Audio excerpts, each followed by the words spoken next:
Operation सिंदूर के ठीक बाद एक ऐसा खेल खेला गया जिसकी किसी को भनक तक नहीं लगी। चीन और पाकिस्तान ने मिलकर एक गुप्त प्लान बनाया और उनका निशाना था भारत का ताकतवर राफेल।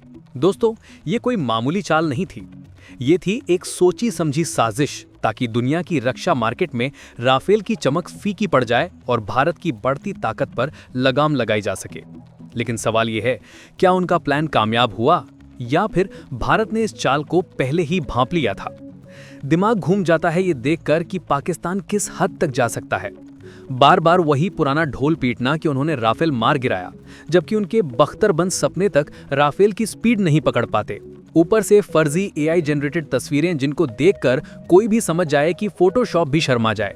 लेकिन मजा यह है कि इस पूरे नाटक का असली निर्देशक चीन था। वही चीन जो राफेल की बढ़ती प्रतिष्ठा से इतना जल रहा था कि उसने पाकिस्तान को हथियार बनाकर एक ग्लोबल प्रोपेगेंडा लॉन्च कर दिया। अब दिक्कत यह है कि झूठ चाहे जितना तेज दौड़े, राफेल की टॉप स्पीड पकड़ नहीं सकता। लेकिन वक्त के साथ जब भेद खुला तो पता चला कि पाकिस्तान में इसी विमान ने भीषण तबाही मचाई थी। हाँ, उसकी असली तस्वीरें हर जगह हैं और आप देख भी सकते हैं। खैर, अब इन्हीं सब के बीच अमेरिका की एक नई खुफिया रिपोर्ट में राफेल और चाइना को लेकर बड़े खुलासे हुए हैं। आज विस्तार से हम भी इसी रिपोर्ट के बारे में जानेंगे।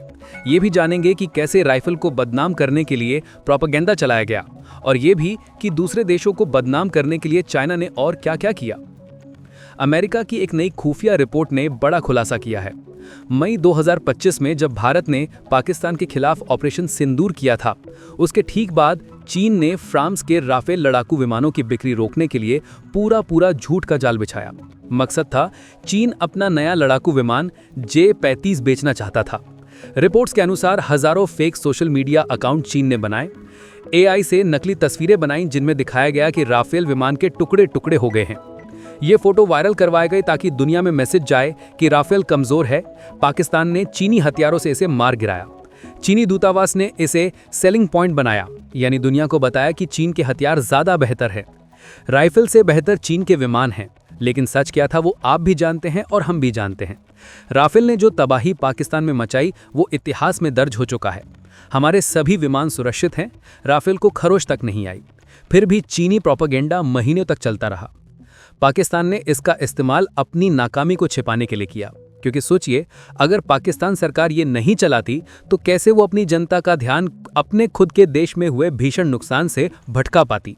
खैर, इस अमेरिकी रिपोर्ट की अगर बात करें तो इसमें कई खुलासे हुए। इस वीडियो में हम एक एक करके आपको बताएंगे कि कैसे चीन ने साइबर हमलों के जरिए, अंतर्राष्ट्रीय व्यापार के जरिए और यहाँ तक कि सोशल मीडिया के जरिए दूसरे देशों को बदनाम करने का काम किया और अपने दुश्मनों को दबाने का काम किया।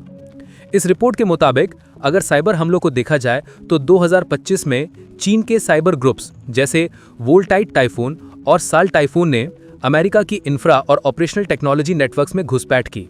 इसका उद्देश्य ये हो सकता है कि भविष्य में किसी बड़े नुकसान या हमले के लिए चीन तैयारी कर रहा हो। 2024 में ताइवान की नेशनल सिक्योरिटी ब्यूरो ने बताया कि ताइवान की सरकारी सर्विस नेटवर्क पर रोजाना 2.4 मिलियन साइबर हमले हुए, जिनमें ज्यादातर चीन के साइबर ग्रुप्स थे। 2024 में चीन ने पलाव के सरकारी नेटवर्क पर भी साइबर हमला किया। इसके अलावा अगर ताइवान पर आर्थिक दबाव की बात करें, जैसा कि इस रिपोर्ट में लिखा है, तो चीन ने ताइवान के चुनाव के समय ट्रेड जांच और टैरिफ बढ़ाकर दबाव बनाया। ये खासकर उन प्रांतों के उत्पादों को लक्षित कर रहा था जो डेमोक्रेटिक प्रोग्रेसिव पार्टी के समर्थन वाले थे। चीन ने फॉक्सकॉन के फाउंडर टेरी गू के राष्ट्रपति उम्मीदवार बनने के बाद उन पर दबाव डालने के लिए जांच शुरू की ताकि वो उम्मीदवारी वापस लें और विपक्षी वोट एकजुट हो। हालांकि चीन ने यहां पर अंतर्राष्ट्रीय व्यापार के जरिए भी दबाव बनाने की कोशिश की।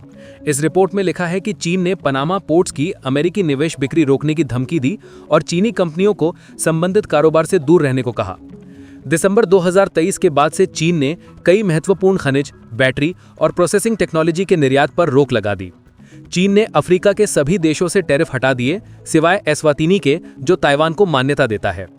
इसके अलावा ऑपरेशन सिंदूर के वक्त जिस तरह से भारत ने पाकिस्तान पर हमला किया था, उसको चीन ने दबाने का भी काम किया और राफेल को लेकर भी गलत खबरें फैलाई।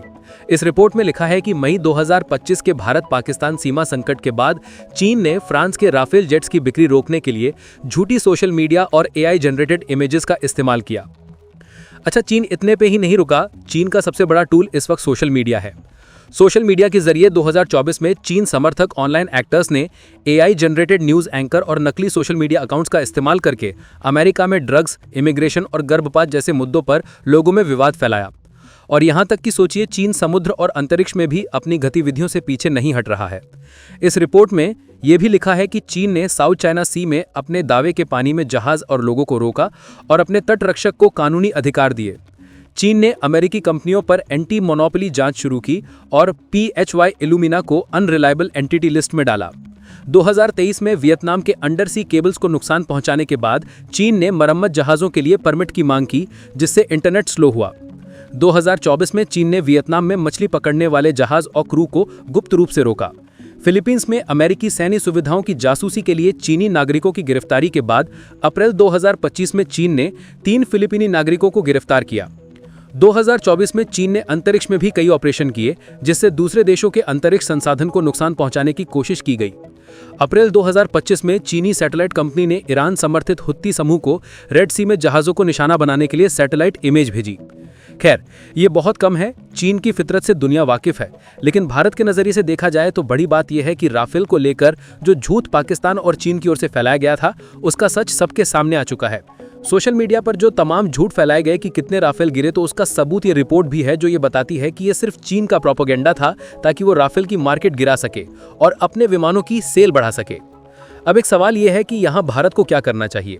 तो देखिए, सबसे पहले तो सोशल मीडिया पर नकली खबर फैलाने वालों के खिलाफ सख्त कार्रवाई करनी चाहिए और ये जो तमाम तरह के प्रोपेगेंडा चलाए जा रहे हैं, ऐसे अभियान पर नजर रखनी चाहिए और इसके खिलाफ सख्त कदम उठाने चाहिए। और सबसे बड़ी बात हमें यह भी समझनी होगी कि जो लोग अनजाने में कोई भी तस्वीर शेयर कर देते हैं, उसके खिलाफ भी यहाँ पर सख्त कदम उठाया जा सकता है। रही बात चीन की, तो चीन ये काम करता आया है, वो अपने हित के लिए किसी भी देश को गिरा सकता है। साउथ चाइना सी पर वो अपना दावा करता है तो वहाँ वो बाकी देशों को परेशान करता है। दक्षिण चीन सागर में जहाज़ों को डराता धमकाता है, फिलीपींस के मछुआरों को मार के भगाता है। इसे हटा भी दिया जाए तो अंतरिक्ष में भी अपने उपग्रहों से दूसरे देशों के उपग्रह खराब करने की कोशिश चीन करते आया है।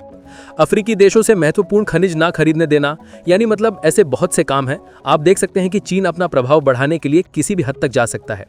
फिलहाल आज की इस खबर में इतना ही। आपको ये खबर कैसी लगी, अपनी राय जरूर दें। धन्यवाद। On the northern borders, China is today seeking to change the status quo by bringing large forces in violation of our agreements. Despite the COVID, remember this happened in May of 2020. Despite the COVID, our counter response was strong and firm. These troops deployed in the thousands safeguard our frontiers in the most extreme terrain and the harshest weather. And it continues to this day. So India matters because the world sees that this is a nation that will not be coerced.